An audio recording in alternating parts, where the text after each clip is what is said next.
Friends మీ అందరికి కూడా ఈద్ ముబారక్. మన పిషిర్ బేగం గారు ఈరోజు పండగ కదా, కాబట్టి పండగకి మేము ఈరోజు చేసుకోలేదండి. మనం ఎప్పుడు చేసుకుంటాం పండగ? మంగళవారం బుధవారం చేసుకుంటాం పండగ. శనివారం కాబట్టి 8 తినం కదా, దానికనే ఆ రోజు చేసుకుంటాం. అది విషయం.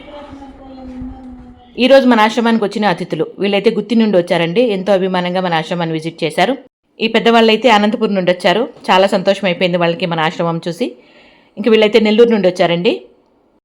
ఈ రకంగా ఎక్కడెక్కడి నుండో దగ్గర వాళ్ళు కావచ్చు, దూరం వాళ్ళు కావచ్చు, ఎంతో దూరం నుండి ప్రయాణం చేసి కూడా ఈ రకంగా మన ఆశ్రమానికి వచ్చి నన్ను ఒక అమ్మగా భావించి ఈ రకంగా పసుపు కుంకుమ తేవడం అనేది నా అదృష్టంగా భావిస్తున్నానండి. వీళ్ళందరూ కూడా మీలో చాలామంది వచ్చిపోయేవాళ్ళు కూడా మన యూట్యూబ్ ఛానల్ చూసి అభిమానంగా ఇక్కడి వరకు వస్తారు.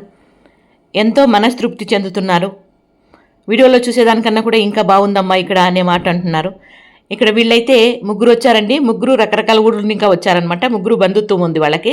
వాళ్ళైతే అమ్మ పసుపు కుంకుమ మేము ఇయకూడదు అన్నట్లుగా అక్కడ పెట్టేశారు. నేనైతే పసుపు కుంకుమ పెట్టుకుంటున్నాను. అభిమానంగా పసుపు కుంకుమ తెచ్చారు. దాంతోపాటుగా ఒక పూటకి అన్నదానాన్ని కూడా ఇచ్చారు. దాంతోపాటుగా ఇక్కడ చూడండి, నేను వేసుకుంటాను కదా పూసలు, దండలు, కమ్మలు ఇట్లాంటివన్నీ కూడా తీసుకొచ్చారనమాట. దాన్ని చూసిన వెంటనే నా మొహం 1000 క్యాండిల్ బల్బులాగా వెలిగిపోయింది. ఈ రకంగా శనివారం ఆదివారము ఎక్కువ మంది విజిటర్స్ ఉంటారండి. నేను మళ్ళా చెప్తున్నాను, మీరు రావాలనుకుంటే ఖచ్చితంగా వాట్సాప్ మెసేజ్ చేసి మీకు రిప్లై వచ్చిన తర్వాతే రండి. లేకపోతే నేను అందుబాటులో లేకపోతే మీరు ఇక్కడికి వచ్చిన తర్వాత బాధపడి మళ్ళీ కామెంట్లో అమ్మ మేము ఎక్కడి నుండో వచ్చాము, ఇక్కడికి వచ్చిన తర్వాత మీరు కనపడలేదు, ఏదో గుడికెళ్ళి మొన్న కామెంట్ చదివాను, గుడికెళ్ళి దేవుడి దర్శనం కాకుండా మేము వెనక్కి వచ్చేసినట్లు అయిపోయింది, ఏడ్చుకొని వెనక్కి వచ్చి వెళ్ళిపోయాం మా ఊరికి అన్నట్లుగా కామెంట్లో పెట్టారు. అది చూసినప్పుడు నాకు చాలా బాధ అనిపించింది. కాబట్టి మీరు వాట్సాప్ మెసేజ్ రిప్లై వచ్చిన తర్వాతే రండి దయచేసి, ఓకేనా? ఇంకా వీళ్ళైతే మన పలంనేరు వాళ్ళు, పొంగునూరు వాళ్ళు అనమాట. వీళ్ళు కూడా మన ఆశ్రమాన్ని విజిట్ చేశారు. వచ్చి వీళ్ళు కూడా కాసేపు మాట్లాడి ఫోటోలు వీడియోలు తీసుకొని దాని తర్వాత బయలుదేరారనమాట. ఇంకా ముందుగా వచ్చారు కదా 2 బ్యాచ్లు 3 బ్యాచ్లు, వాళ్ళందరూ కూడా ఈ రకంగా భోజనం చేశారు మన ఆశ్రమంలోనే. ఎవరైనా కానీ మన ఆశ్రమానికి భోజనం టైంకి వస్తే ఖచ్చితంగా భోజనం పెట్టి పంపిస్తామండి.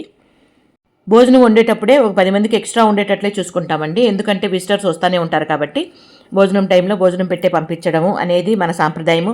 అదేవిధంగా మా పెద్దవాళ్ళు నాకు నేర్పింది కూడా అదే విధంగా నేర్పించారు. చిన్నప్పటి నుంచి నాకు అలవాటు కాబట్టి అదేవిధంగా ఇప్పుడు కూడా ఫాలో అవుతున్నాను అనమాట. ఇందాక మన వాళ్ళు నాకు మ్యాచింగ్ కమ్మలు తెచ్చాను అని చెప్పాను కదా, అదేమని చూపిస్తాను రండి. ఫ్రెండ్స్, ఇందాక 2సారి పసుపు ఇచ్చారు కదా, వాళ్ళు తెచ్చింది అనమాట. ఇవన్నీ కూడా నేను ఇష్టంగా వేసుకుంటానని అభిమానంగా వాళ్ళు సెలెక్ట్ చేసి మరీ తెచ్చారండి. చాలా బాగున్నాయి బా.